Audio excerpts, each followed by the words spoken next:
tardes a todos los miembros del Ateneo, los socios. Muchas gracias en principio a la presencia de la autoridad portuaria que nos ha facilitado las cosas y nos ha transmitido el interés que tenemos por las ideas que perseguimos. Saludamos también a todos, autoridades, gente, conocidos, amigos, que son muchos los que nos esperan. La idea fundamental que llevamos adelante era llevar conocimiento de este Ateneo y de este sector de la población, el privilegio de conocer privilegiadamente y bien y a gusto y con todas las libertades del mundo qué cosa está ocurriendo en el puerto, qué proyectos de gran interés están desarrollándose. ¿Quién va a protagonizar de momento estos proyectos? El presidente de la Autoridad Portuaria de Motril, que es el primer presidente oriundo de la ciudad. Eso es verdad. Correcto. Además, es que estudió en el Cabildo de Burgos, también, en la ciudad, donde yo trabajé, y a lo mejor nos disfrutábamos ahí de un sitio a otro. Entonces, José García Fuentes era arquitecto técnico por la Escuela Universitaria de Arquitectura Técnica de Granada en el 86, ejerciendo su actividad profesional hasta el año 2007, en el que es llamado para la vida pública, como teniente alcalde del Ayuntamiento de Motril, ostentando responsabilidades en diversas áreas municipales como economía y hacienda, régimen interior, recursos humanos, seguridad ciudadana, movilidad, turismo, deporte. También ha presidido importantes consejos tanto en la empresa municipal de limpieza como el de la empresa pública de radio, televisión motrileña. Ha sido además vocal de la Comisión de Seguridad y Convivencia Ciudadana en la Federación Española de Municipios y Provincias. En 2008 participa en la creación de la Plataforma de las Infraestructuras, liderada por el Ayuntamiento de Motril y la Cámara de Comercio y AECOS, lo he visto por ahí hace poco, salud, para luchar por la finalización de los tramos de la autovía de la costa tropical.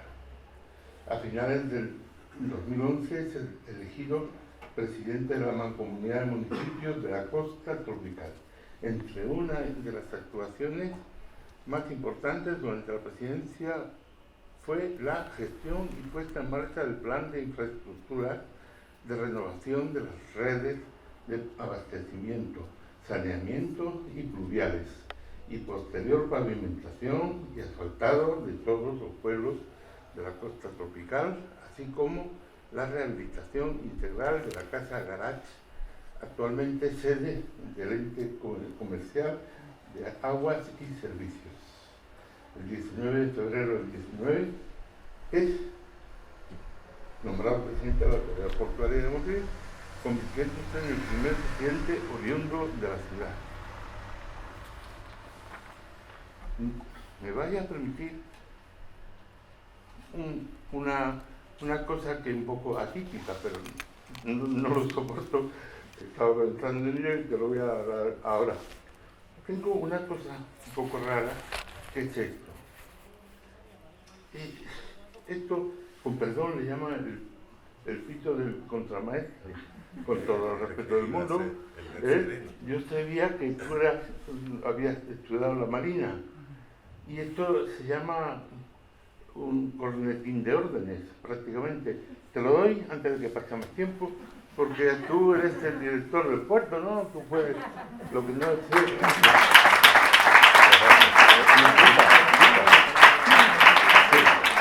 Pita, pero no sé cómo lo interpretará, aprenderá seguramente la mecánica, porque yo no lo sé, pero se nos ha venido a la mente y digo, mira qué oportunidad más interesante para animar un poco, ¿no?, la imaginación de todos los presentes y ausentes. Lo primero que debíamos de haber hecho es haber recordado este Ateneo Unido, la necesidad absoluta del respeto a la vida y a la libertad de género. Estas muertes continuas deben de dejar de existir de esta manera. Esto es lo primero que debíamos de haber recordado, pero ya lo tenemos aquí para que sepamos que estamos, aunque hayamos estado en esta manifestación y quizás falte gente, pero la libertad de género es muy importante. El Día de la Mujer, claro, el Día de la Mujer, evidentemente, contra la violencia de género. En fin, pues entonces intentando seguir sin demasiadas cosas pesadas, pero no quiero hacer una presentación rápida e injusta, quiero hacer algo que merezca pena emotivamente también, ¿no? El Ateneo de Motril tiene una verdadero interés en... Perdón, voy a intentar ordenar mis papeles, esto es lo que siempre se desordena.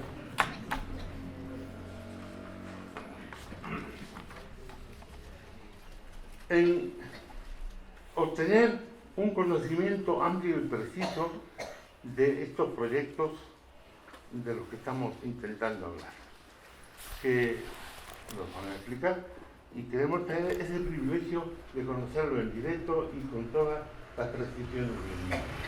Eso es su fundamental interés, estos proyectos entre sus socios. El Ateneo de Motril está constantemente buscando la cercanía de proyectos para jóvenes. Eso es lo que nos mueve. Evidentemente es una necesidad absoluta, ¿no?, porque la población envejece y los jóvenes deben de formar parte de estos proyectos de manera absoluta. Quiero recordar en esta idea que ya en el Ateneo hemos hecho actividades relacionadas con el mundo portuario, el mundo marítimo, el mundo cercano a estos lugares que siempre hemos considerado algo lejos, ¿no? Motril parece que siempre estuvo lejos de la costa.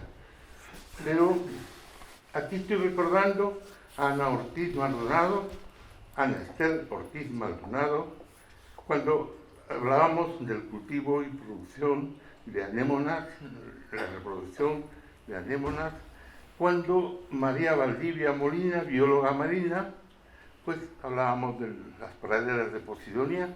Estoy recordando a los que estuvieron seguramente con aquellos banners. Naufragio de Herradura, con Isabel Martínez de Roda, en el propio Club Náutico, reflexiones en torno a la batalla de Lepanto, conmemoración de los 500 aniversarios de la Vuelta al Mundo, todo relacionado con el mar, con la cercanía de este ámbito portuario. Emocionalmente hemos repasado y recordado momentos muy significativos, anecdóticos quizás, me permito relatarlos, aproximarse a ellos. Siempre se habla de un periodo muy antiguo de la actividad portuaria en Motril, 150 años en algunos aspectos. Recordamos a personas de Motril que se divertían enormemente yendo hasta el puerto. Y una de las cosas que nos impresionaba es que saltaban desde la grúa. Eso era real, ¿no? Familiares, y quizá algunos lo afirmen con claridad porque lo hacían. Entonces, hay cosas también que nos llaman la atención. En Motril hay personas, algunas ya viven todavía, que jamás estuvieron en la playa. O sea, personas que nunca fueron al mar. Es también importante. Hay algo que cuando ocurrió, aquí está delante mía el alcalde de Motril, Enrique Cobo. Yo tuve la ocasión de estar en la corporación en el año 83. Fui corriendo a ver una cosa que me daba la sangre, que era cuando me di cuenta que había un ámbito lleno de miserias que le llamábamos la Peripá. La Peripá. Un Peripá, aquel proyecto que fue brillante, ¿no?, cuando estuvo vivo y que se degradó hasta un punto inimaginable. Jamás en mi vida pude pensar que iba a saludar en mi despacho a un leproso con las manos calcomidas, y cómo cuando se impuso este ayuntamiento a acabar con el chabolismo, ¿verdad?, pues yo me quedé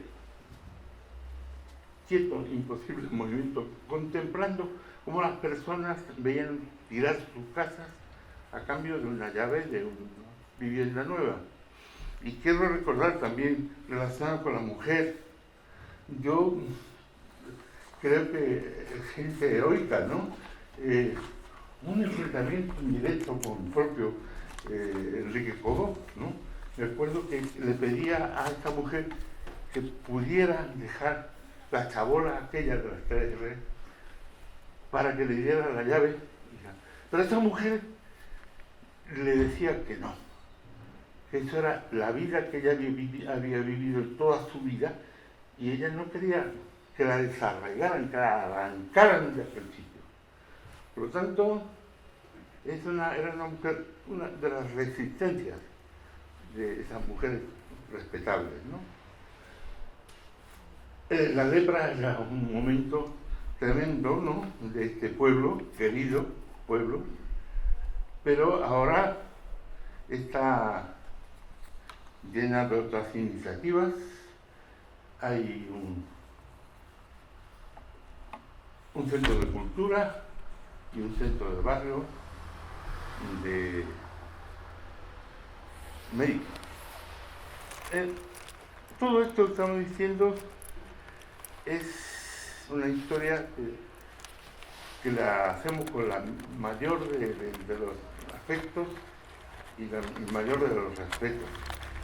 Pero hay una advertencia que queremos hacer desde el Ateneo que es imprescindible y que es absolutamente lógica. Todo lo que podamos emprender ahora y en el futuro está determinado por la necesidad de formación y educación de la población, para que todo esto que nosotros pretendemos y queremos que siga sobreviviendo, progrese. Y en segundo lugar, algo que es determinante es el ámbito climático. Sin que eso pueda ser compensado, advertido y controlado, todos estos ilusionantes proyectos con aspectos enormes no serán posibles. Y sabemos, ¿no?, que lo tienen en cuenta y lo tendrán. Quiero hacer una cosa que habíamos pensado también, entregarle al presidente un recuerdo de esta ocasión, que esperemos que le guste mucho. Es una placa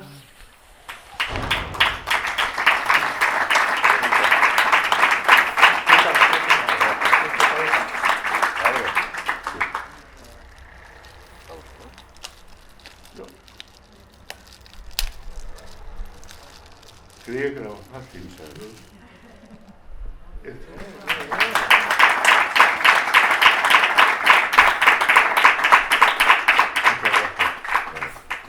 Esto se corresponde con algunos banners, algunos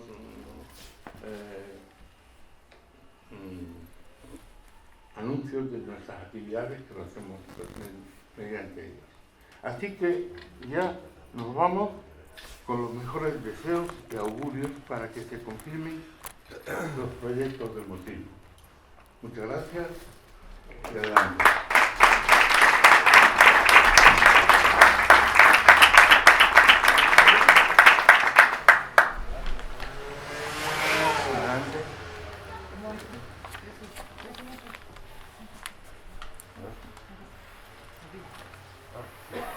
Vamos a poner primero un...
No, me voy a poner la gafa, como tú.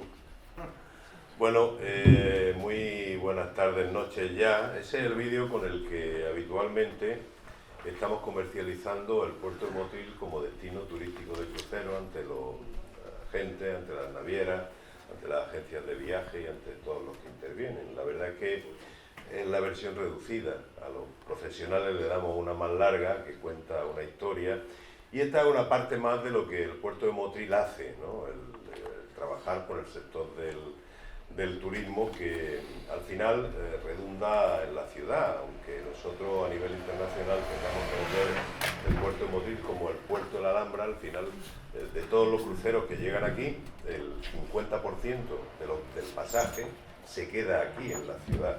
Y el otro 50%, uno para la Alpujarra, otros visitan el resto de la costa tropical, otros para Granada, otros visitan la Alhambra, otros van a Sierra Nevada, pero en definitiva el beneficio grande, quien se lo lleva al final con el turismo de cruceros en la ciudad de Motril, porque, como digo, el 50% del pasaje, más toda la tripulación, lo que hacen es venir aquí y hacer sus compras aquí. Por tanto, es una faceta que también hay que trabajar por el beneficio que reporta a la ciudad, no tanto a la propia autoridad portuaria.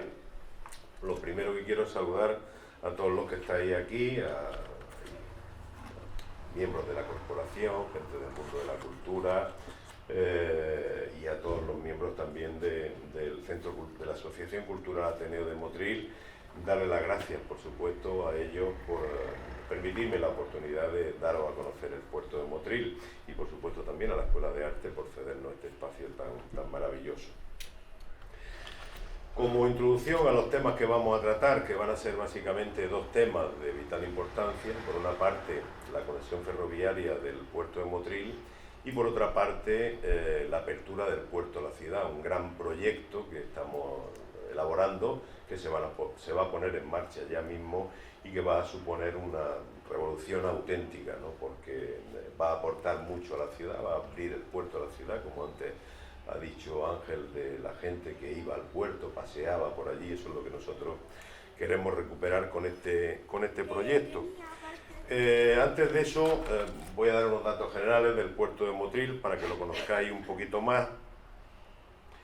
Es una de las 28 autoridades portuarias que hay en España, una de las 23 que hay peninsulares.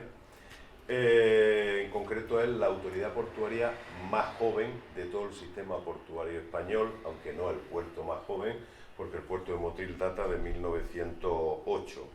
Es el puerto más cercano a Madrid, también, como podéis ver ahí, de todo el sur peninsular, y tiene unas particularidades y unas singularidades que lo hacen único. Un puerto con un potencial enorme, ¿no? Y nosotros somos los primeros que nos lo tenemos que creer, porque es verdad. Primero porque está en una ubicación estratégica para los tráficos de las rutas marítimas del Mediterráneo, procedentes tanto del Índico como del Atlántico, unidos por el canal de Suez y el estrecho de Gibraltar. Por la cercanía es una puerta de Europa hacia África. No en vano somos el puerto del sur de España que mayor variedad de líneas tiene de conexión con el norte de África. En concreto, tenemos líneas con Nador, con Alucemas, con Tánger Med y 2 líneas de conexión con Melilla. No el que más frecuencia de líneas hace, pero sí el que más variedad de líneas tiene. Tiene unas excelentes comunicaciones por carretera. El puerto de Motril está en un nudo absolutamente estratégico, ¿no? Estamos hablando de que está en el nudo de la A7, la autovía del Mediterráneo, con la A44 y luego la A4 que conecta con Madrid directamente, sin atravesar ningún tipo de núcleo urbano. No está abrazado por la ciudad, es decir, tiene un potencial de crecimiento que otros puertos urbanos no tienen, y luego además tiene ese acceso directo de la autovía a través de la GR16, que es la autovía que va desde la A7 al interior del puerto, que penetra prácticamente en el puerto y que lo hace un puerto con una excelente conectividad por carretera. Esta intermodalidad con el transporte por carretera condiciona mucho los tráficos, ¿no? De tal manera que tenemos mercancía general, fundamentalmente en camión, tráfico rorro, tanto textil como automoción. Por ahí transita Inditex, transita Renault. Somos un puerto también con líneas de pasajeros con el norte de África, las que ya hemos dicho. Somos además uno de los 6 puertos de España que realizan la operación Paso del Estrecho. Somos un puerto que tiene también graneles líquidos, un puerto multimodal, ¿no? Tiene graneles líquidos, CLH, CSICAR, abonos para la agricultura, tanto de la provincia de Granada como también incluso de los olivares de Jaén, graneles sólidos, como son el mineral, normalmente procedente de las minas de la provincia de Granada. Tenemos yeso, tenemos celestita, tenemos dolomita, tenemos caolín. Se importa también la pasta de papel para la materia, como materia prima para la papelera, y también la melaza como materia prima para el alcohol y la fabricación de ron. Y luego somos un puerto, yo creo que esto somos casi exclusivos, un puerto especializado en un tipo de cargas especiales. Son los project cargo, las cargas de proyecto, que son cargas que por sus dimensiones, por su especial configuración, requieren de un transporte especial y son cargas pues de gran volumen, ¿no? Ayer inauguramos ese nuevo vial que se ve ahí, que hace que facilita el acceso de los camiones, porque claro, cualquier maniobra, giro de 90 grados que tenga que hacer un bicho de estos, que tienen son 74 metros y medio de longitud lo que tienen esas palas, mucho más que un campo de fútbol de primera división, pues lógicamente es una dificultad añadida. Lo que hemos hecho ha sido hacer un vial que entra directa desde la rotonda que baja de la autovía, directo al sitio de acopio y a la zona de almacenamiento y estiva, de tal manera que quitamos 1, 2, 3, 4 maniobras que tendrían que hacer. Eso es un ahorro de costes, pero el puerto de Motril se ha especializado fundamentalmente en ese tipo de cargas de proyecto. Ahora mismo somos un puerto auténtica referencia en ese sentido. Tenemos un volumen de mercancía en torno a 3 millones de toneladas al año y generamos el 2,5% del PIB de la provincia, que eso parece poco, pero es mucho.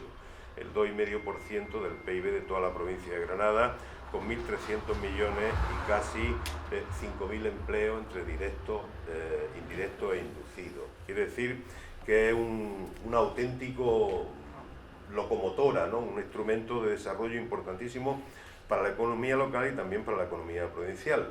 En los últimos años viene teniendo un crecimiento casi continuo, fruto fundamentalmente por una parte del esfuerzo inversor que se ha hecho en la mejora de las infraestructuras, facilitando también para todos nuestros clientes la operatividad, y por otra parte, y también esto es importante, por nuestra acción comercial. Eso nos augura un excelente futuro a corto y medio plazo, pero todo tiene un pero, y esto no es una excepción. Todo tiene un pero porque tenemos un problema de futuro a largo plazo bastante grande, y es que somos el único puerto de interés general del Estado, de todo el sistema portuario español, que no tiene conexión ferroviaria. Hoy nos supone una limitación de competitividad enorme, y mañana nos augura un futuro realmente incierto, ¿no? Porque todos hemos oído, y Ángela ha hablado también, de la sostenibilidad medioambiental. Ahora mismo, tanto la Agenda 2030 de Naciones Unidas, como las directrices europeas, como el propio Plan Estratégico de Puertos del Estado, y lo hemos visto en la última cumbre climática, todo va dirigido hacia la descarbonización, es decir, a eliminar esa huella de carbono, a no hacer emisiones de CO2 a la atmósfera. Y para eso, el único medio que tiene esas características y que se adapta perfectamente a ese requerimiento es el tren, no hay otro, ¿no? Entonces, bueno, si no conseguimos esa conexión ferroviaria, que ahora mismo está en el aire, bastante en el aire, pues estaremos abocados a un largo plazo al ostracismo y prácticamente a la desaparición, con todo lo que ello conllevaría de pérdida de actividad económica y de pérdida de empleo. Por eso es tan importante para nosotros esta conexión, la conexión ferroviaria de Motril con Granada, porque la del Mediterráneo por el litoral, esa ya la hemos desechado una vez que finalmente han decidido, alguien que sabe mucho de esto, ha decidido que el Mediterráneo, pues de Almería, tiene que subir a Granada y luego irse para la provincia de Málaga. La historia del tren de Motril no es algo nuevo, y aquí sí voy a dar algún dato histórico que seguramente a Ángel le va a gustar. Las primeras citas que hay se remontan a la segunda mitad del siglo XIX, en concreto en 1886, a través de la Cámara de Comercio se consiguió definir el primer proyecto, un proyecto de 80 kilómetros de recorrido, con 45 túneles, 25 puentes o viaductos, que no llegaría a materializarse íntegramente, pero sí se hizo desde Alendín hasta Dúrcal, de tal manera que ya había una primera parte del proyecto, que el proyecto llegaba hasta el puerto de Motril, pero se hizo solamente ese tramo. Luego, en 1924, se decidió construir un ferrocarril aéreo, lo que todos hemos conocido siempre con el cable. Fundamentalmente estaba destinado, pues, a la exportación de caña de azúcar a algún ingenio que había en Granada, y también a la importación de mineral, de hierro, procedente de las minas del Conjuro. Ahí está Rules, que era una estación intermedia donde se cargaba y descargaba el mineral de ese cable. El cable estuvo funcionando hasta 1953 el tren hasta Dúrcal hasta 1974, fundamentalmente por el auge que hubo en los años 70 del transporte en carretera por camión. Se ha habido otra intentona, ha habido muchas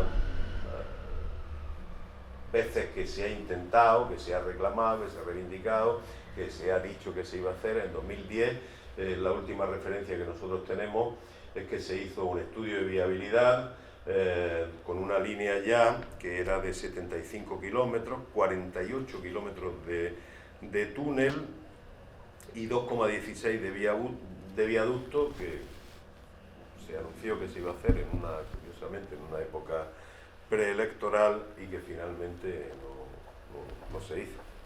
La prueba es que no está hecha todavía. En definitiva, a día de hoy, con mayor o menor intensidad, siempre ha sido una necesidad, convencidos de que es algo positivo para la provincia de Granada y también para Motril. Y a día de hoy quizá cobra mayor necesidad precisamente por lo que he dicho antes, ¿no? Por la evolución del transporte y de toda la cadena logística hacia la sostenibilidad y hacia el ferrocarril, que va a ser sin ningún género de duda el medio de transporte tanto para pasajeros como para mercancías del siglo XXI. Siempre ha chocado este proyecto con la misma excusa recurrente. La excusa recurrente ha sido la dificultad orográfica, el alto desnivel y todas estas cosas que al final han hecho que no se haga. Claro, nosotros cuando pues, yo soy técnico, ¿no? Y entonces te pones a pensar, ¿no? Y dices, vamos a ver, Málaga está a la misma cota que Motril, ¿no? La cota a nivel del mar, sí, ¿no? Antequera está, y eso ya lo tuve que mirar, a la misma cota que Granada. Desde Málaga a Antequera hay menor distancia que desde Motril a Granada. Conclusión, la pendiente resultante es mucho menor de Motril a Granada que de Málaga a Antequera, que tiene su tren y su AVE en pleno funcionamiento. Claro, con esa previsión, pues, se encargó un estudio de viabilidad a la Universidad de Granada, que lo vamos a ver ahora, y un estudio que determinaba que toda esa excusa recurrente era absolutamente falsa. Al final, cuando nosotros tuvimos el estudio en la mano, pudimos comprobar que no solamente era viable, sino que ofrecía tres soluciones distintas, tres soluciones distintas que eran perfectamente viables tanto técnica como económicamente. ¿Por qué consideramos nosotros que esta conexión es importante? Bueno, hay varios factores. En primer lugar, porque es que es de justicia, ¿no? No puede ser que seamos los últimos para todo, ya fuimos los últimos en la autovía, ahora somos los últimos en el tren, porque ya somos los últimos, aunque se haga ahora ya somos los últimos, y porque queremos estar en la parrilla de salida a la misma altura que cualquier otra provincia y que cualquier otro puerto. Esa es la importancia. Motril tiene una importancia logística enorme y tenemos que ser conscientes de eso y explotarla. Y eso lógicamente pasa por estar en la misma situación que cualquier otro puerto, que cualquier otra provincia, por lo menos en destino. Hay 2 o 3 puertos del sistema en los que no entra el tren dentro del puerto, pero lo tienen a 200 metros, como puede ser el caso de la vecina Almería. En segundo lugar, también porque es importante la vertebración de los dos polos con más población, por una parte, y con más movimiento económico de toda la provincia de Granada, que son Granada y su área metropolitana y la costa tropical. La vertebración es fundamental para que el puerto de Motril, hoy aislado, quede conectado, si se hace finalmente, que lo último que se ha dicho ha sido que tampoco se iba a hacer el tramo de Almería y se iba a terminar el corredor mediterráneo, sino que se iba a quedar en Almería, una vez que Granada esté conectada, pues tener esa conexión y beneficiar pues, a toda la actividad económica y empresarial.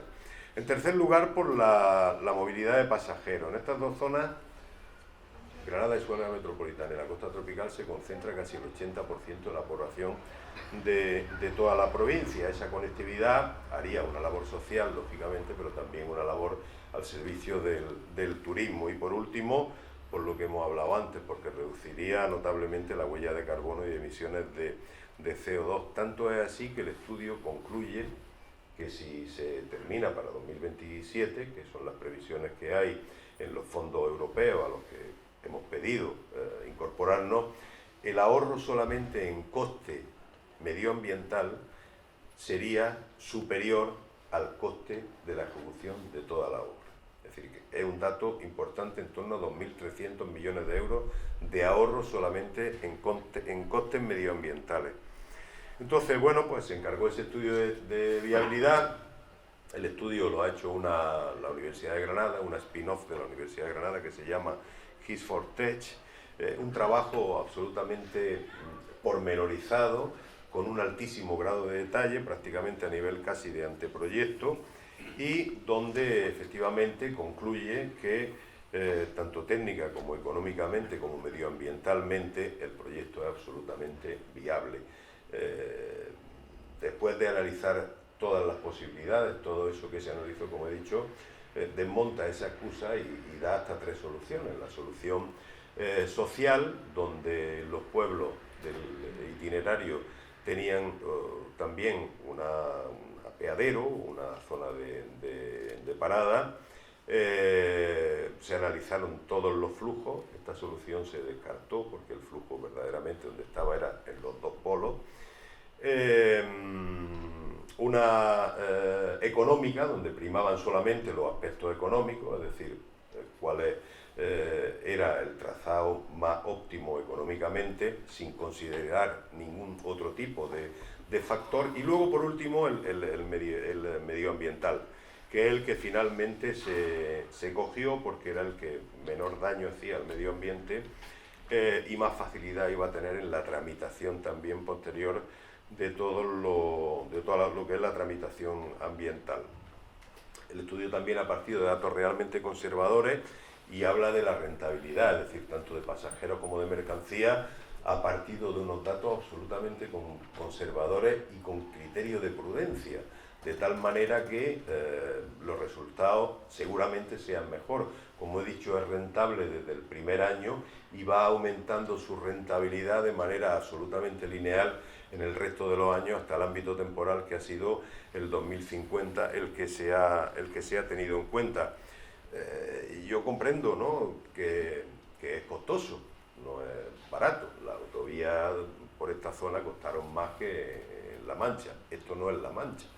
Hay una orografía compleja y el coste alto, pero perfectamente asumible para una infraestructura de este tipo.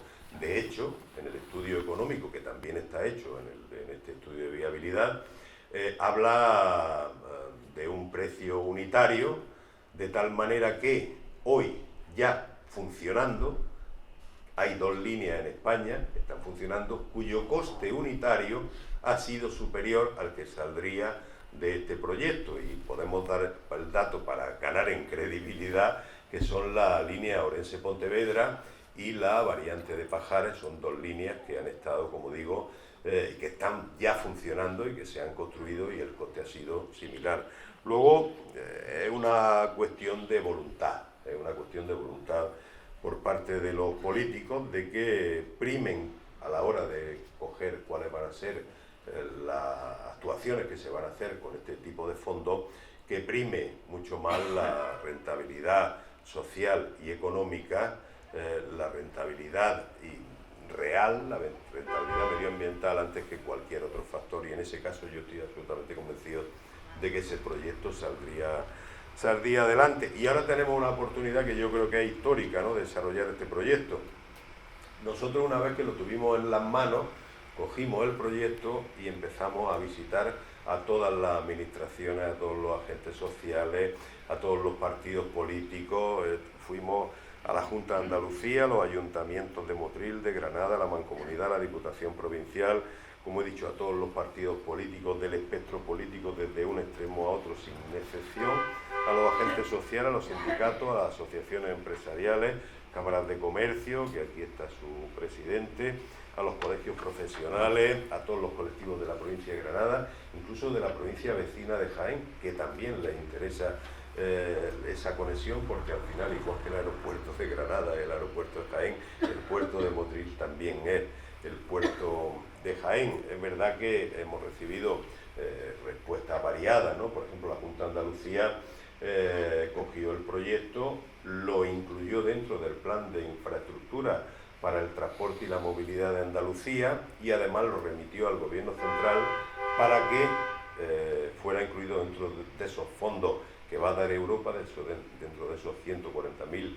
millones de euros que va a dar Europa a España para la recuperación y la resiliencia, ¿no? Los fondos Next Generation, es decir, hizo su trabajo. También todos los demás dijeron que era una infraestructura necesaria, hubo una unanimidad en ese sentido, pero estamos a la espera de ver qué pasa, ¿no? Yo creo que el momento este es el oportuno por dos cosas, ¿no? Son dos factores que en estos 150 años, en ese repaso histórico que hemos hecho, nunca se habían dado. Por una parte, tenemos el instrumento y la herramienta que justifica que eso se puede hacer y que es viable tanto técnica como económicamente.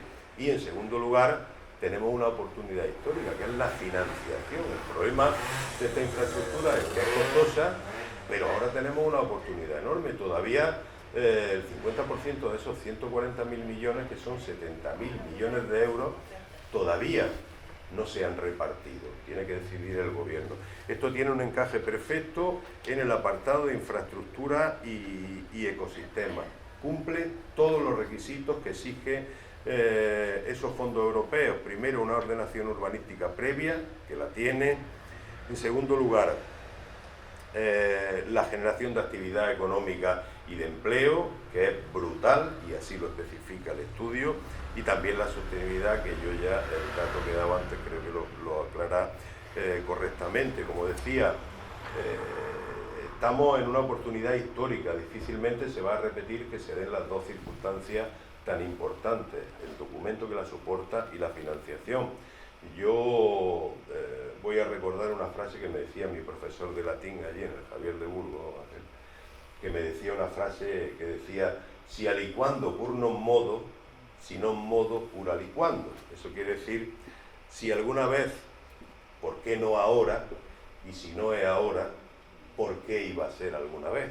Porque es que la oportunidad, como digo, de esos 140.000 millones, 70.000 no están repartidos. Con eso hay para hacer 35 líneas de ferrocarril como la que nosotros estamos pidiendo. Nosotros queremos una.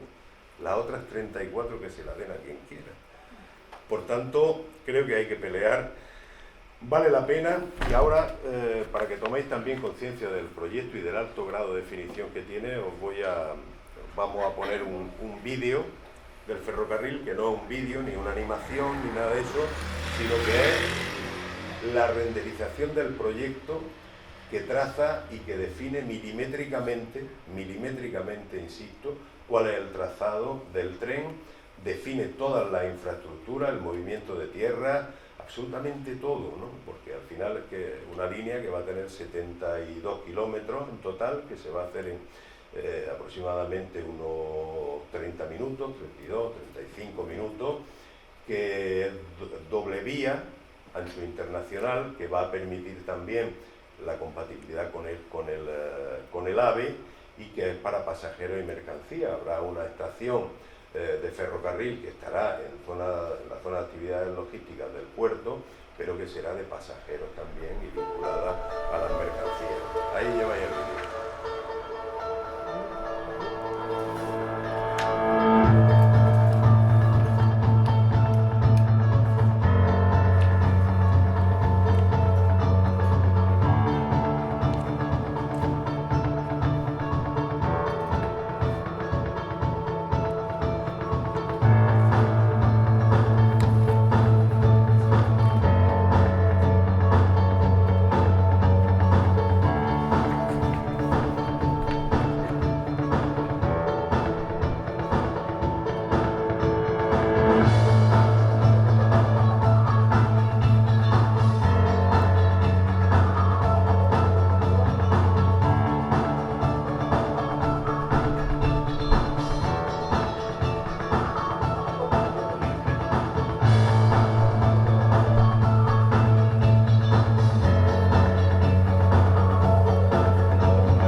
medieval.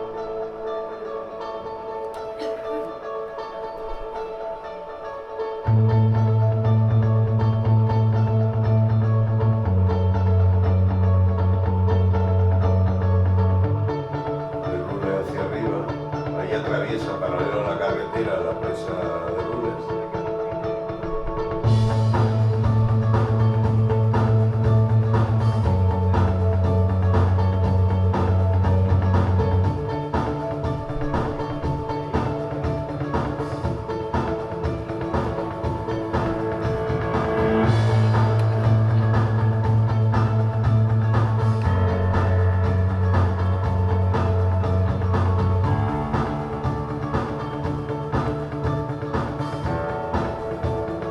Ahí ha entrado el túnel, es el túnel más largo, que son más de 18 kilómetros, y ya sale en la zona de la Vega de Granada. No, la Vega de Granada, la zona de Otura aproximadamente, ya sigue en superficie.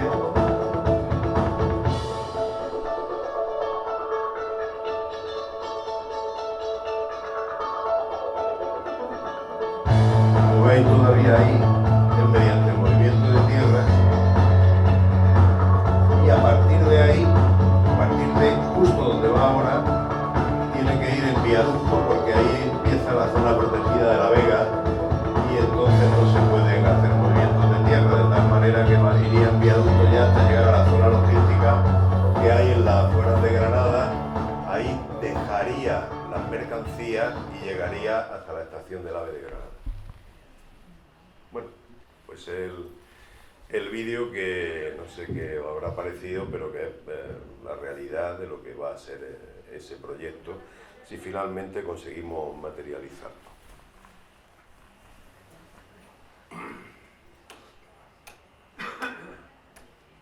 ¿Cuál le doy?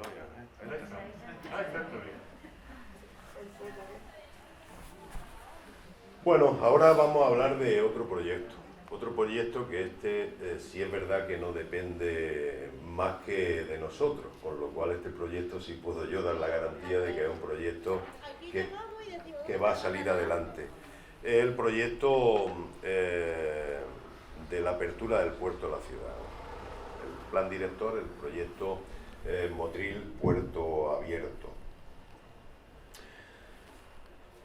Bueno, es un proyecto yo realmente le tengo afecto, ¿no? Le tengo cariño porque es un proyecto que, aunque una parte de la planificación ya estaba hecha, nosotros hemos sido los que le hemos pegado el impulso definitivo para poder sacarlo adelante, porque es verdad que también estaba ahí en el cajón desde el año 2010, una parte de ese proyecto. Por lo tanto, es un proyecto al que le tengo especial cariño, habida cuenta de que es un proyecto que, el objetivo que yo me marqué, entre los 4 objetivos principales que me marqué al coger la presidencia de la autoridad portuaria, uno de ellos era precisamente la apertura del puerto a la ciudad, y yo creo que con este proyecto se consigue, y además se consigue sobradamente de una manera realmente espectacular, ¿no?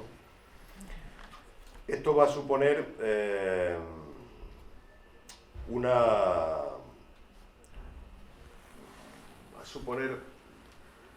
una transformación total del puerto, ¿no? Una transformación absolutamente total. Es un viejo anhelo de todos los motrileños y vamos en el buen camino para conseguirlo. Hemos aprovechado la experiencia de otros puertos que ya tienen abierto la ciudad, nadie se le escapa el Muelle 1 de Málaga, el puerto de La Coruña, el puerto de Valencia, puertos que son auténticas referencias en materia de interacción puerto-ciudad. Nosotros hemos estado con ellos, hemos hablado con ellos, hemos estado en foros con ellos, le hemos explicado nuestro proyecto y finalmente, bueno, esto nos ha permitido también algo importante, ¿no? Que es corregir los errores que otros han tenido y aprovechar o copiar las cosas que se han hecho bien, entre las que se incluyen, bueno, pues toda esa dotación que hay que darle a la interacción puerto-ciudad, entre ellos también dotación cultural que tiene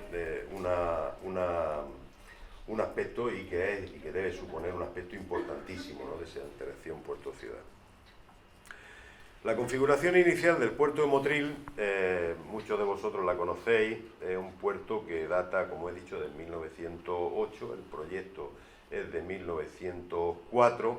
Era un puerto que tenía una sola dársena, donde bueno, pues convivían armónicamente toda la actividad portuaria. Por una parte convivían las mercancías, pocas, la actividad náutico-deportiva, la pesquera, todo estaba en una dársena y además convivía también armónicamente la convivencia entre los ciudadanos que podían entrar libremente al puerto, porque el puerto estaba totalmente abierto, y la actividad portuaria, ¿no? Esa convivencia ha vivido durante muchísimos años. Ahora el estado del puerto, pues, históricamente fue creciendo. En 2001 fue cuando, como consecuencia de los atentados del 11S, de las Torres Gemelas, se obligó a cerrar los puertos como frontera del Estado, son frontera del Estado, como un aeropuerto, como cualquier otra cosa, y a ejercer controles de seguridad. Desde entonces, pues esa valla que ya existía y que estaba abierta sin ningún control, tuvo que cerrarse y blindar todo el puerto como un elemento, como una frontera del Estado. El crecimiento del puerto durante estos años pues fue evolucionando. En 1976 se construye el puerto pesquero, que es lo que veis ahí en rojo.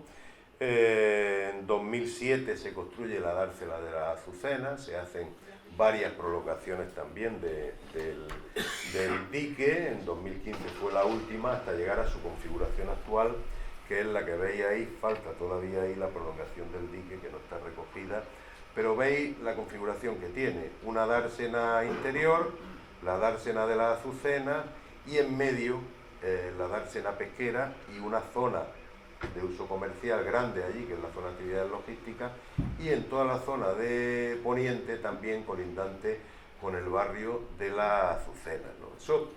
Eso a simple vista ya se ve que genera un problema, ¿no? Un problema porque tenemos dos dársenas comerciales y de pasajeros, que son zonas fiscales cerradas, y una zona en medio abierta, con lo cual, pues ya se lo puede uno imaginar, trasiego de grúas de una dársena a otra, dos zonas fiscales con aduana, con policía y guardia civil en cada una de las dársenas, en fin, un problema, ¿no? Si ahora habéis visto en el puerto, los que hayáis estado por allí, habréis visto una pasarela que hay precisamente para evitar eso, ¿no? Pero en cualquier caso lo que requería esto era una ordenación de los usos portuarios, homogeneizar los usos, agruparlos por cada uno por su tipología, y de ahí nació la redacción del plan director, que se hizo en el año 2011 y que ha sido la herramienta que nosotros hemos usado para hacer ese master plan, ese proyecto de Motril, un puerto abierto. Como he dicho, han sido pues 2 años y medio de trabajo incansable, buscando la manera de abrir el puerto a la ciudad, buscando cuáles tenían que ser las vías de financiación, buscando qué procedimientos administrativos teníamos que seguir, y finalmente creo que lo hemos encontrado y hemos conseguido encontrar el adecuado, ¿no? Por fin ya el plan director es una realidad, no solamente en los papeles, sino en parte, en el que ya se ha empezado la ejecución, como he dicho, con esa pasarela que me parece que vamos a inaugurar prácticamente la semana que viene o la siguiente, ¿no? En cualquier caso, antes de que termine el año, ¿no? ¿En qué consiste el proyecto? Bueno, el proyecto del plan director, ahí lo veis, consiste en todo esto que antes era tierra, se vacia, esa tierra se usa para rellenar el puerto pesquero, y la dársena interior se reduce un poco, porque antes llegaba hasta aquí, se reduce un poco de tal manera que se agrupan los usos. ¿Qué hacemos con esto? Pues toda la zona que no es zona fiscal y puede estar abierta, la agrupamos en esta nueva dársena, ahí estaría el uso náutico deportivo y el uso pesquero, ¿no? En toda esta zona de aquí. Tendría una bocana independiente y se reduce esta dársena, que quedaría prácticamente solamente limitada al transporte de pasajeros, tanto en este muelle como en este, y también al de cruceros en este muelle de aquí, que sería un muelle exclusivo para cruceros, que probablemente tenga también su propia terminal de crucero. La primera dársena, esta de la Azucena, bueno, pues lo que hacemos es coger las mercancías y trasladarlas a esta zona, que es la zona más alejada de la población, donde además tiene vinculación con la zona de actividades logísticas y también la va a tener con el futuro plan PUE 1, que es el sector industrial que va a haber en el puerto, la zona exterior, colindando con la zona logística, y que eso garantiza también el futuro y el crecimiento de nuestro puerto. Otra, como he dicho, la central, esta dársena central, todo el puerto pesquero quedaría como una plataforma logística de mercancía limpia, puesto que está también cercana al barrio del Varadero, ¿no? De esa manera, nosotros la zona fiscal la partimos por aquí, todo esto, y todo este espacio de aquí, junto con toda la fachada marítima del barrio del Varadero, desde la piscina prácticamente, restaurante La Piscina, hasta toda esta zona, incluida también la zona esta interior a la playa del Cable, todo eso, ahí se generaría un paseo marítimo. Un espacio, nosotros tiramos la valla, dejaremos algún vestigio para que se sepa cómo era, histórico, tiramos la valla, la corremos hacia adentro en todas las fachadas del Varadero, la corremos hacia adentro, la bajamos hacia el puerto, y aquí se genera un espacio que va a ser un paseo marítimo en todo este frente de fachada. Precisamente en esta zona de aquí es donde se va a desarrollar pues toda la zona donde habrá una zona comercial, donde irán restaurantes, donde probablemente supermercados, porque esto al final se va a hacer mediante una participación público-privada. Eso quiere decir que la autoridad portuaria invertirá una parte y la iniciativa privada hará el resto con cargo a la concesión de los amarres deportivos, de una parte de los amarres deportivos y de la zona comercial. Entonces, cada propuesta definirá cuáles son los usos que le quiere dar, pero en cualquier caso nosotros vamos a establecer unos cánones generales para que haya una dotación mínima también comercial. Esa zona, como he dicho, que se va a abrir, va a llevar equipamientos, servicios, va a tener esa oferta comercial, turística, absolutamente de primer nivel, y donde se van a habilitar, por una parte, zonas comerciales con supermercados, tiendas de ropa, comercio en general, restaurantes, aparcamientos, zonas verdes, zonas deportivas, espacios de paseo, por los muelles serán transitables, se podrá andar libremente por todo ese espacio, que son 412.000 metros cuadrados los que se van a incorporar dentro de la trama urbana de la ciudad. Habrá un club náutico con todo tipo de equipamientos, piscinas, restaurantes, zona náutica, amarres deportivos, una zona de ocio con piscinas, boleras, gimnasio, muchos restaurantes, en fin, todo lo que el licitador quiera incluir dentro de ese proyecto, pero que está abierto a toda esa posibilidad. En esta fase, lógicamente, ahí se va a generar urbanísticamente, se va a generar pues un polo de atracción enorme, ¿no? No solamente para Motril, sino también pues, prácticamente para toda la comarca, incluso la provincia de Granada. Eso quiere decir que también tenemos la obligación, y hemos previsto también el problema de la movilidad, ¿no? Que no haya muchas colas, como vemos muchas veces en algunos sitios, desgraciadamente, y que el tráfico sea fluido. Eso nos lleva a que ahora mismo las dos bajadas que tenemos al puerto, las únicas dos bajadas al puerto, que son la Rambla de la Bruja y la carretera de la playa, pues podrían colapsarse perfectamente. Entonces, bueno, pues en colaboración con el ayuntamiento, donde la alcaldesa, hay que decir que ha tenido toda la disponibilidad del mundo también y toda la colaboración por parte del ayuntamiento, se está analizando y se están estudiando vías alternativas también, vías complementarias, perdón, para llegar a esa zona donde se va a desarrollar todo ese una auténtica revolución, ¿no?, dentro de todo el frente litoral de la fachada sur de Motril, ¿no?, todo el frente urbano.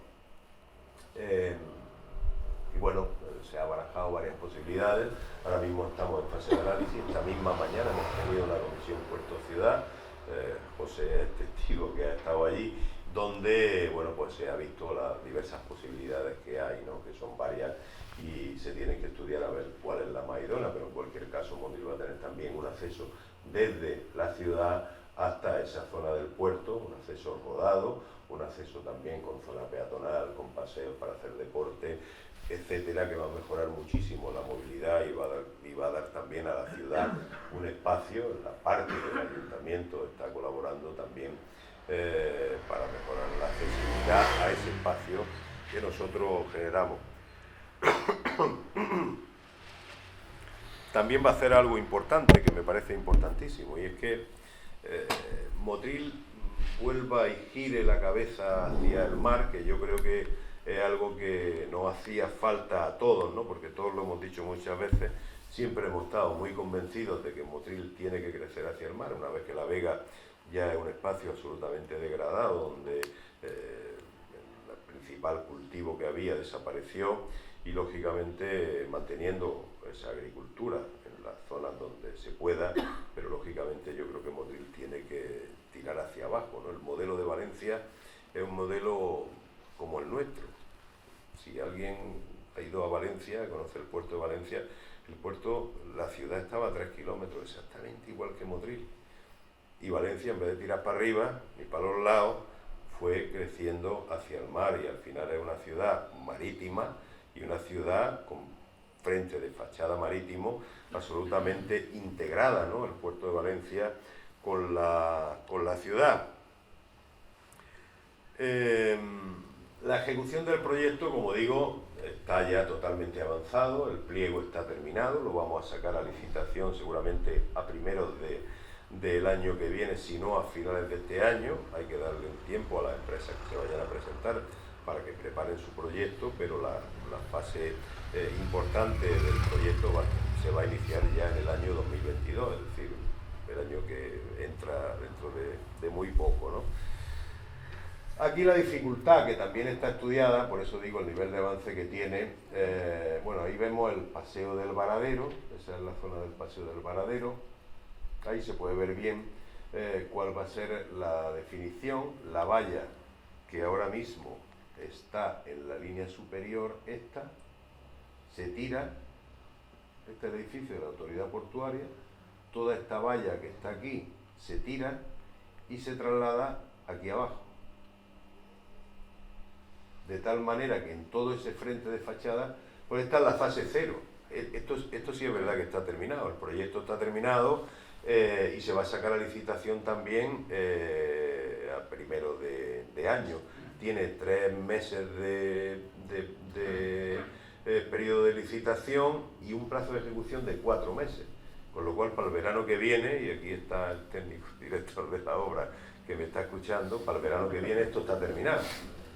Es decir, esto no es una entelequia. La primera fase es hasta aquí aproximadamente, desde aquí hacia allá.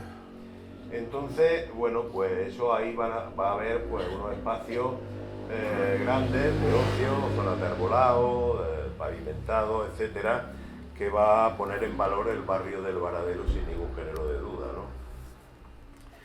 Y aquí la dificultad reside fundamentalmente en que hacer una dársena nueva, hacer unos diques nuevos, rellenar una dársena pesquera, todo eso lógicamente es un trabajo complejo, ¿no? Porque tú tienes que compatibilizar la ejecución de la obra con la actividad de los veleros, la náutica deportiva, con la actividad pesquera, con la actividad de mercancía, con la actividad de pasajeros, con los cruceros, vamos, no es fácil, ¿no? Por eso ya se han establecido unas fases de ejecución que son 4 fases, independientemente de la fase que hemos dicho de todo el frente marítimo. Se han establecido 4 fases. La primera fase que nosotros la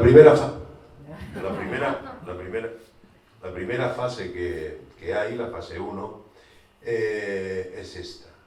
En esta fase lo que se hace es, esta escollera que hay a la parte de levante del puerto pesquero, esta escollera de aquí y de aquí, lo que hacemos es construir un muelle. Es decir, echarle hormigón, para que nos entendamos, ¿no?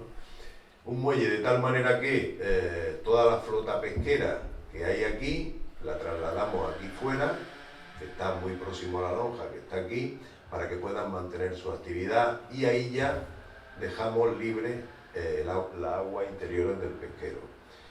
Se empieza la excavación de esta parte de la nueva dársena que se va a construir, esta parte de aquí azul, que esto ya sería agua.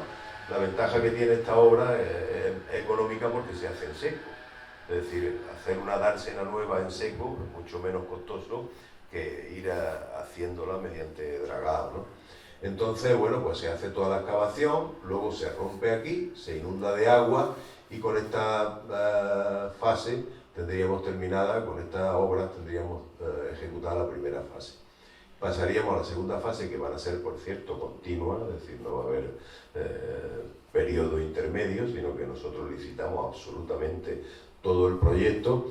En la segunda fase se cogen los barcos que hay aquí, en la zona del Curnático, y se trasladan a esta zona de aquí, y eso nos permite abrir esta segunda parte de la dársena, que abriría la dársena completa, aunque todavía no estaría cerrada, y terminaríamos de rellenar el puerto pesquero, de tal manera que esto ya sería la plataforma logística. Ya tenemos resuelto el problema de la pesca y el problema náutico-deportivo. Mientras tanto, este muelle sigue funcionando con total normalidad, y esta zona de aquí también sigue funcionando con total normalidad. En la fase 3 lo que hacemos es empezar a cerrar y a dividir la dársena interior con la nueva dársena náutico-deportiva y pesquera, hacer este trozo de muelle, hacer este trocito de aquí que faltaba de excavación, y en esta fase ya esto está operativo. Aquí quedaría un espacio de tierra, y aquí también, donde se podrían empezar a implantar ya toda esa actividad económica, ¿no? En toda esta zona de aquí, como hemos dicho, toda esta zona de aquí. Bueno, esta sería la tercera fase, ya esto sería la ejecución del nuevo muelle. Aquí todavía esto sería operativo, ya sería operativo, porque entrando por esta bocana puede entrar a la dársena de Azucena, a la dársena de pasajeros y a la náutico deportiva. Y la última fase, la cuarta fase, es terminar de cerrar este trozo de muelle, este trozo de dique que hay aquí, independizar completamente las dos dársenas, a la vez que se abre ya una nueva bocana y todo quedaría totalmente independizado, ¿no? Ese es el proyecto. Básicamente quería que viera ahí el tema de las fases, porque eso lo que evidencia es que efectivamente el proceso está previsto, todo está absolutamente previsto, y la obra se va a empezar, como he dicho, prácticamente ya, ¿no? Sin duda es una obra que va a suponer una mejora enorme, ¿no?, para los barrios de Varadero y Santa Adela, porque van a ganar un frente marítimo de primera calidad, dotado de servicios. Incluso los de Varadero podrán poner su recinto ferial, que tienen un grave problema con el recinto ferial, lo podrán poner en esa zona, está previsto así, y van a tener equipamiento. Y yo creo que toda esa fachada marítima, cuando tú estés, por ejemplo, en el barrio del Varadero y te pongas mirando hacia el mar, ya lo que va a ver no va a ser una valla, sino va a un espacio absolutamente humanizado, ¿no? Ese puerto ciudad también tendrá, y esa es nuestra voluntad, que tenga espacios culturales, estamos con una asociación cultural, o bien en un espacio de musealización, o bien un espacio de ese tipo, pero creo que la interacción puerto-ciudad en la mayoría de los puertos suele funcionar muy bien. El de Málaga tiene el museo, casi todos los puertos tienen un elemento cultural que sirve también de tirón para que la gente vaya allí. Así que bueno, sin duda una inversión de 38 millones de euros es la inversión más grande que jamás se ha hecho en el puerto de Motril desde su construcción en 1908. Va a cambiar totalmente la configuración. El puerto sale ganando porque agrupa su espacio y gana además un espacio, una plataforma logística en la zona del puerto pesquero, y la ciudad, bueno, pues recibe acabado un paseo marítimo en todo su frente y la posibilidad de integrar dentro de la trama urbana de la propia ciudad un espacio de 412.000 metros cuadrados completamente urbanizado, equipado y con los servicios ya funcionando. O sea, yo creo que ahí hay un beneficio mutuo, una simbiosis, y de ahí la buena colaboración que está habiendo para sacar adelante esto por parte del Ayuntamiento y también por parte de la autoridad portuaria. Y ya está, yo con esto termino. Ahora va a salir un vídeo del plan director, del proceso de ejecución, de cómo va a ir yendo, y quería daros las gracias al Ateneo de Motril por esta invitación. Ha sido todo un placer compartir con vosotros esto. Yo no soy docente, pero creo que por lo menos hayáis enterado de lo básico, y cuando veamos el vídeo pues quedo a vuestra disposición para las cuestiones que queráis plantear. Muchas gracias.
Cuestiones.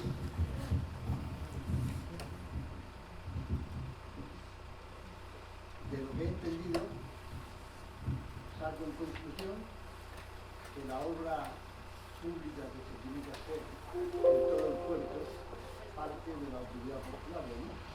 Se da cuenta de la autoridad portuaria. pesqueros de un lado al otro, movimiento de zona náutica deportiva de un lado al otro. Todos los resultados que se van creando toman cuenta de la autoridad portuaria y del proyecto expositor, ¿no? Totalmente. No solamente de la autoridad portuaria, la autoridad portuaria hace la obra correspondiente a lo que es estrictamente el plan director. Quiero decir, la autoridad portuaria hace de la fase 1 los muelles para el traslado de los pesqueros, la autoridad portuaria hará también la bocana de entrada, probablemente parte del muelle de división entre los dos dársenas, y el resto lo hace la iniciativa privada con cargo a la concesión administrativa de parte de los amarres y de la zona comercial.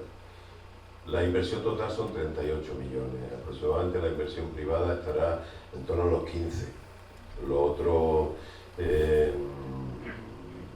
23 lo hace la autoridad portuaria, y esto lo bueno que tiene es algo importante, y es que la financiación ya está. Es decir, nosotros en nuestro presupuesto del año 2022 ya tenemos metidas las partidas para la parte que nos corresponde a nosotros, y en nuestros planes de inversiones, que son cuatrienales, tenemos metido todo lo demás. Con lo cual nosotros vamos a tener la garantía de que la parte que corresponde a la autoridad portuaria, salvo catástrofe en la que los ingresos bajaran drásticamente por cualquier circunstancia, que no es previsible porque hemos aguantado hasta el tirón del COVID, pues yo creo que no va a haber ninguna dificultad en que esto salga adelante. Luego la iniciativa privada tiene que hacer el resto. Nosotros vamos a sacar el pliego para la concesión a primero del año que viene, y ya sabemos, porque lo último que nos ha dado la universidad ha sido el análisis económico-financiero, ya sabemos que es rentable, garantiza una rentabilidad para el inversor, y por consiguiente eso va a salir adelante. De hecho, ya ha habido algunas empresas que nos han solicitado información y que están absolutamente interesadas en presentarse al pliego, con lo cual va a ser un pliego con concurrencia, no va a ser un pliego que vaya a quedar desierto, ya te lo puedo garantizar. Respecto a eso, hay entidades como son las entidades pesqueras, lo que es el tema de la pesca, que están en un aspecto que es el comercial, y además hay otra zona, que es una zona también que es con carácter de ánimo de lucro, que es la zona náutico-deportiva últimamente creada, y después está la zona del club náutico, que no tiene interés económico, sino que tiene un interés náutico concreto y además de utilidad pública. ¿Se ve afectada de alguna forma a la que no es de ánimo de lucro con respecto a la otra dos, la pesquera y a la otra entidad? ¿Te refieres al club náutico? Concreto, ¿no? Quiere hablar que qué va a pasar con el club náutico, ¿no? Bueno, nosotros yo ya lo he dicho en numerosas ocasiones, yo no voy a ser el que se cargue el club náutico, eso ya tengo por seguro. Lo que el club náutico sí tiene que hacer, porque el club náutico, como cualquier concesión administrativa, y la ley así lo especifica, es que las concesiones, igual que empiezan, terminan, y al club náutico le quedan unos años de concesión. Probablemente la concesión expire antes de que esto esté terminado, ¿no? El club náutico, en la ubicación física donde ahora está, se llena de agua, con lo cual desaparece, y aparece un nuevo espacio con un nuevo club náutico. Obviamente, cuando se concurre a este tipo de cosas, y habitualmente los clubes náuticos entre sí, porque nosotros vamos a exigir en el proyecto que haya un club náutico, eso no va a depender del licitador, sino que ya en los pliegos va como obligación. Obviamente, yo creo que a la hora de licitar, no creo yo que venga el Club Náutico de Denia a presentarse aquí, lógicamente se tendrá que presentar el Club Náutico de Motril, ¿no? Entonces, pues hay mucha garantía, prácticamente no el 100%, porque eso nunca se puede garantizar, pero lo que tenemos que hacer nosotros es respetar la ley. Eso sí lo tenemos que hacer, porque una vez que vence una concesión y se saca de nuevo de licitación, puede venir cualquiera. Entonces el Club Náutico también tendrá que tomara las decisiones que tenga que tomar para entrar dentro de esa concesión, que es lo que a mí me gustaría, por otra parte. Don Enrique. Es que como fue mi profesor de francés, pues por eso todavía le digo don Enrique. No, vamos, a mí me parece lo que me has dicho al principio de que un buen navegante no se hace con la mar en calma, me parece la señal de identidad más a destacar por mi parte. Me gusta que se piense no en la coyuntura de hoy para mañana, sino para pasar mañana y para dentro de 3 días, es decir, coger la perspectiva, me parece muy bien. Lo cual no quiere decir que os pueda compartir todo lo que has propuesto, pero sí me parece una buena técnica, que son asuntos tan importantes para esta ciudad como el tren, como la insinuación que ha hecho de que Motril crezca para La Vega, que te parece bien. Es un asunto de tal importancia para esto que la gente de Motril se tiene que enterar.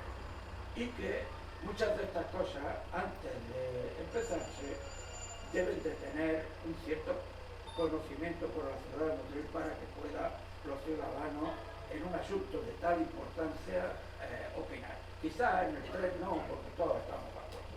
En algunos otros asuntos sí, quizás no. Lo que quiero decir también es, por otra parte, es que si fuéramos capaces de superar en estos proyectos los enfrentamientos partidistas, seríamos mucho más fuertes. Por ejemplo, hay ahora también un proyecto que hablo y que Motril se está moviendo, que es la ampliación de la zona regable por la cuota 400. Hay otros proyectos como es hacer un gran polígono industrial en la comarca de la Costa, para que estilo PTA de Málaga, en Campanilla, o estilo de PT de Sevilla o de PTS en Granada, ¿no? Impresionante, imprescindible que la industria Motril sea importante. Todas estas cosas atribuirlas a la financiación de los 170.000 millones de euros de Europa, cuando menos se nos tiene que parecer como un sueño que quizá no podamos plantear, porque si son 70.000 a fondo perdido, 70.000 entre yo no sé cuántas comunidades que somos, 17, y en 17 entre 8 provincias, pues no sé si vamos a llegar a poder financiar tantos sueños, ¿no? El polígono industrial, la cuota 400, generadora de muchos puestos de trabajo, la infraestructura industrial, el puerto, el tren. Yo creo que eso sería demagógico pensar que lo vamos a poder meter todo en la financiación europea. Está bien que seamos capaces, por tanto, de priorizar. Es decir, yo creo que esto sería bueno, y es mi consejo, vamos de viejo, ya no militante, pero sí viejo, y por tanto enamorado de mi pueblo y del futuro, porque también creo en su futuro, que este debate se debiera de dar en la parte que corresponde en un margen mucho más amplio para poder coger cosas. Y lo que es esencial es que no sea la lucha partidista la que periódicamente se eche en cara un partido al otro, de que cuando tuviste no hiciste, y cuando le toca al otro es que cuando tuvo no hizo, porque eso es, ya estamos más cansados que la mar. Yo creo que aquí es posible en Motril encontrar un cierto consenso en los objetivos principales y de entre los objetivos principales priorizar. Y para priorizar, evidentemente, el puerto tiene que priorizar en el puerto. Por tanto, salvo discusiones internas que pueda haber del club náutico o de los pescadores o de algún técnico, de lo que sea, o incluso política, pues no me puedo meter ahora ni quiero, ni sé. Lo que sí me meto es en que las otras prioridades, yo voy a hacer nada más que la última propuesta. Mira, las propuestas de Motril, las más importantes, no son de Motril. Las propuestas de Motril son de Motril y de la comarca de Motril. Y por no haber existido nunca la comarca de Motril, no han tomado el pelo como no, porque siempre se hace. ¿Por qué? Porque Granada se queja del centralismo sevillano, Sevilla del centralismo de Madrid, Motril del centralismo granadino. que existe. ¿Por qué va el arco mediterráneo del litoral por el no litoral y por el no mediterráneo? ¿Por qué? Porque la comarca de la costa no pinta nada. Es decir, si esto se pudiera plantear como consenso de los ayuntamientos de la costa de Granada, sería magnífico. Y si pudiera superarse las diferencias partidarias de los míos y los tuyos, tendría muchos más visos de realidad. Yo que estoy de acuerdo con el tren a Granada, incluso que pudiera ser de iniciativa privada, sacar a subasta, no me gustaría, porque creo que todo debería ser, estas grandes infraestructuras deberían ser públicas, pero yo no me niego a debatir de cualquier cosa por el bien de Motril. Yo creo que estas cosas tienen que tener un debate en toda la comarca de la costa y además en toda la comarca intentar ir al unísono, con mucha información para los ciudadanos y con el crecimiento de la Vega, sobre todo, que es verdad que se ha convertido en un desastre, es necesario que no sea un desastre, pero que no sea un desastre, yo en esto es lo único que voy a disentir de ti, que no sea un desastre necesariamente no tiene que ser el futuro del crecimiento de Motril, porque históricamente Motril es un pueblo de ladera y yo creo que sería mucho más, pero esto es una opinión, sí, bueno, que en contacto con la gente voy a ir contestándote una a una por cuestiones que han sido más de una. Gracias por la valentía y por la elegancia de poder contarnos el proyecto de la autoridad portuaria, que me parece digno. A ver, el proyecto de apertura a puerto de la ciudad, el proyecto del tren, eso no ha nacido hoy, porque el contacto que tú lo hayas tenido. Nosotros, el proyecto de apertura a puerto de ciudad, lo primero que tenía una fase previa de información pública, no información pública como tal, pero sí a la ciudadanía. Nosotros nos hemos reunido, por supuesto, con el ayuntamiento, con los vecinos del Varadero y Santa Adela, y con todos los colectivos. De hecho, eso lo explicaba a todo el mundo, a la Cámara de Comercio, Asociaciones de Empresarios, UGT, a Comisiones Obreras, al Partido Socialista en Motril, al Partido Socialista en Granada, al Partido Popular en Motril, porque eso lo sabía, al Partido Popular en Granada, a Vox, a Izquierda Unida, a Unidas Podemos, a Ciudadanos y a todo el ámbito político. Eso lo hemos explicado a todo el mundo.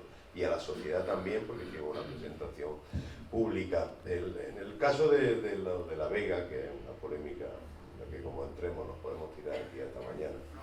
Tú sabes como alcalde que el planeamiento se regula en los planes generales de ordenación urbana. Nosotros lo que planteamos aquí, que puede ser un aliciente para que la ciudad crezca hacia abajo, como el modelo de otras ciudades, como he dicho el de Valencia, por ejemplo, o el de cualquier otra ciudad, que lo normal es que vaya mirando hacia el mar, es que eso puede ser un aliciente para que eso se dé. En cualquier caso, eso a quien beneficia directamente hoy es a los barrios de Varadero y de Santa Adela, y a los motrileños que quieran bajar para abajo porque no lo van a tener en la puerta de la casa.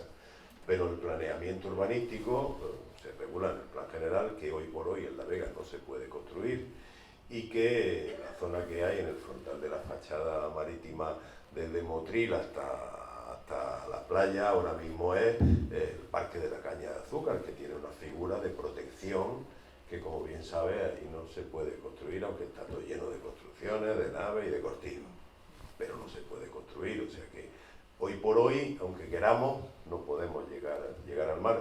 Y luego el planteamiento del otro, nosotros, como te he dicho, aquí está el presidente de la Cámara de Comercio, que ha sufrido conmigo todo el tema del ferroviario. Aquí hay un consenso absoluto. Es decir, yo con toda la gente que la he enumerado antes, y he tenido que leerlo porque de memoria era imposible acordarme, con toda la gente con la que nos hemos reunido, ha dado su visto bueno a eso. Y esto hay que sacarlo de la política partidista, ¿no? Primero porque las conducciones de Rules son absolutamente importantes. Eso es el fracaso más grande que yo he visto en la política, el fracaso más grande de la clase política, que se tenía que poner colorada, viendo como una presa se puede construir, llevar 14 años embalsando agua y ese agua tirarla al mar porque no están hechas unas tuberías que hay que hacer sí o sí por narices para que eso tenga una pasará en algún país civilizado, pero yo creo que no, lo digo sinceramente, sacándolo del ámbito político de uno u otro cualquiera. Yo la historia la sé y sé cómo ha sido todo, ¿no? Y lo sé y lo conozco, no lo quiero decir aquí para que no se cabree nadie, pero lo sé. Y luego el tema de la protección de playas. Aquí hay tres temas que pueden ser el revulsivo definitivo de esta comarca. Una es la conexión ferroviaria, otra es las conducciones de la presa de Rules, que hay que hacerlas. Sí que eso tiene que entrar sí o sí en esos fondos, porque esos fondos son para eso, son para el equilibrio. Y esta provincia está absolutamente desequilibrada respecto de otras provincias. Absolutamente desequilibrada, porque somos los últimos en todo, por lo que sea. Yo no voy a decir, bueno, los motileños, cuando queremos, y tú lo sabes, que nos sacaste a toda la calle para que nos hicieran el hospital, tú lo sabes perfectamente. Cuando queremos pedir, pedimos. Y ahora yo creo que esto es una cosa que hay que pedirla a quien sea, a Europa, a la Junta de Andalucía, al Gobierno Central, a quien sea.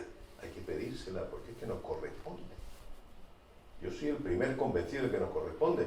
Tanto es así, las organizaciones empresariales, Cámaras de Comercio de Motril, Cámara de Comercio de Granada, Asociación de Empresarios, Confederación Granadina de Empresarios, chiringuiteros, hosteleros, todo el mundo están convocando una manifestación para el día 15 para que los motileños que quieran suban a Granada y pidan esas tres cosas, que son la conexión ferroviaria, las conducciones de Rules y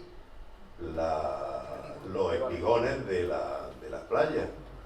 Y yo creo que ahí yo voy a estar. Yo no digo que la gente vaya, pero yo voy a estar primero, porque me parece de justicia que se pida, porque no estamos pidiendo una entelequia ni algo que tal, sino algo que es absolutamente justo y que nos corresponde.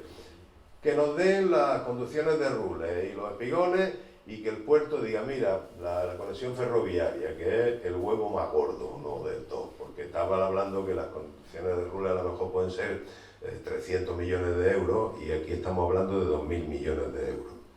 Es verdad que son infraestructuras que hay que hacerlas, como se hizo la autovía. La autovía costó más de 1.000 millones de euros y se hizo y se terminó. Pues esto se puede hacer perfectamente, hace falta voluntad por parte de la clase política, que sea, la que sea, pero creo que hace falta voluntad, y nosotros tenemos que ser los primeros en creérnoslo y en reivindicarlo. Yo no puedo venir aquí a contar el tren convencido de que no se va a hacer.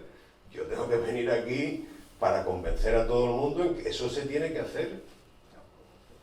Yo creo que eso es así, y lo digo de verdad, desde el sentimiento en que estoy convencido de que eso sería un revulsivo para esta comarca absoluto.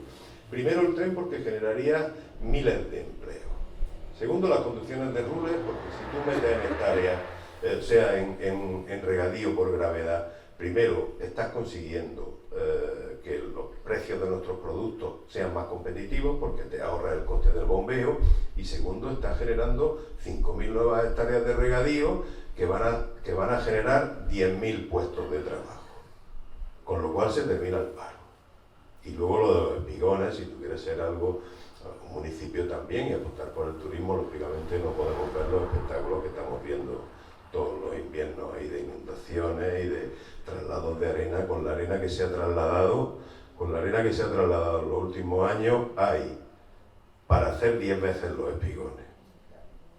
10 veces, y eso es lo que siempre hemos estado pidiendo desde el minuto 1 y nunca se ha hecho. Yo he hablado con directores provinciales de costa y me han dicho, mira qué bonito se ve el mar, qué cosa más bonita. Digo, sí, lo ves ahora, pero vente tú después de un levante, de un poniente, a ver qué es lo que ves aquí. No ves nada porque no te puedes poner en el suelo. Entonces, claro, desde esa perspectiva, yo creo que tenemos que ser todos conscientes de que son infraestructuras que hacen mucha falta en nuestra comarca. Sí. ¿Qué puede suponer este proyecto para un barrio bastante deprimido como es el barrio de Santadera? Bueno, el proyecto para Santadera y también para Varadero, va a suponer una puesta en valor enorme, ¿no? Enorme, que por supuesto va a revalorizar el barrio, va a revalorizar las propiedades, los vecinos van a tener un servicio enorme y una posibilidad de ocio, de esparcimiento, zonas de tranquilidad, zonas de sentarse en un barco a leer un libro, zonas donde el abuelo pueda pasear con su nieto por los mismos muelles del barco, del puerto, como se ha hecho toda la vida. Yo creo que va a suponer, bueno, pues un antes y un después para esos barrios sin ningún género de duda. Yo tengo una cuestión. Veo el vídeo y quiero saber, porque veo que afecta a edificios que nos afectan a nosotros directamente como trabajadores allí, nuestros edificios de actividades socioculturales, incluso las instalaciones de mantenimiento, ahí no están ni desaparecen. ¿Qué se va a hacer con ellas? ¿Se van a ubicar en otro sitio? ¿O bueno, porque tú sabes es una que cuestión importante? sí, tú no te preocupes que va a haber sitio para las asociaciones sindicales también, como bien sabes. Tú sabes que en la zona de entrada, la entrada del poniente, ahí va un núcleo bajando al entrar al puerto por la entrada nueva, a mano izquierda, ahí va toda esa fila, ahí van a ir unos edificios y unas edificaciones que van a dar servicio no solamente a los sindicatos, sino a la propia autoridad portuaria. La idea que nosotros tenemos que también se traslade a esa zona y ese edificio donde hoy se ubica pase a ser la zona de que nosotros queremos musealizar para que también haya un espacio cultural en esa zona. Bien, ya veremos a ver la temática de la musealización, lógicamente debe de ir vinculada al mar, a la pesca, o ya veremos a qué, pero queremos que ahí haya un sitio de un polo de atracción también para que la gente baje. ¿Se ha pensado en alguna infraestructura para albergar a todos los coches y vehículos de la gente que baje? ¿O el problema que hay ahora mismo en la playa de Poniente va a seguir igual? No hay zonas de aparcamiento. Bueno, eso aquí hay concejales del ayuntamiento que son los que te tenían que responder. Yo no te puedo responder a eso porque eso se sale de nuestro ámbito, ¿no? El problema del aparcamiento en la playa es una cuestión de legalidad, no es otra cosa, ¿no? Te digo, en la infraestructura esa que habéis pensado. Ahí va una zona de aparcamiento enorme, grandísima, para dar servicio a la zona que va a haber allí, toda la zona comercial, porque como la zona del campo, como la zona esa, y hacen falta aparcamiento y dotar de aparcamiento, eso va previsto. Y también luego habrá en el nuevo vial que enlace la ciudad con el puerto, que se va a hacer nuevo, el que hemos dicho antes, en el que está trabajando el ayuntamiento, allí también habrá aparcamiento. Pero no va a solucionar el problema de la playa, ¿eh? Esta es una pregunta ingenua, creo, pero hay un proyecto de una marina seca en la playa de Poniente. El hecho de que suba el número de aparcamientos de, amarres en el puerto deportivo implicaría que no se va a hacer la marina, o no tiene relación, No, bueno, pues, efectivamente son dos cosas completamente distintas, pero absolutamente complementarias. Tú piensas que en la provincia de Málaga y Almería hay alguna provincia que tiene cerca de 5.000 amarres, 4.000 y pico, ¿no? En la provincia de Granada hay 400 amarres. Es decir, tú fíjate si hay margen de crecimiento todavía en número de amarres. Ahora mismo todo lo que hay en la provincia de Granada está absolutamente colapsado. Es imposible encontrar incluso encontrar un amarre. Incluso la marina seca que hay allí en el puerto, que tiene para 200 barcos, ha sido ponerla y llenarse. Hay mucha gente de aquí, de la provincia de Granada, que tiene sus embarcaciones en Almerimar o en la Caleta de Vélez o en los puertos más cercanos que les pille, ¿no? Entonces yo creo que esto es capaz de absorber perfectamente la demanda que hay. Las dos infraestructuras no tienen nada que ver, es decir, no son incompatibles, sino yo creo que son absolutamente complementarias.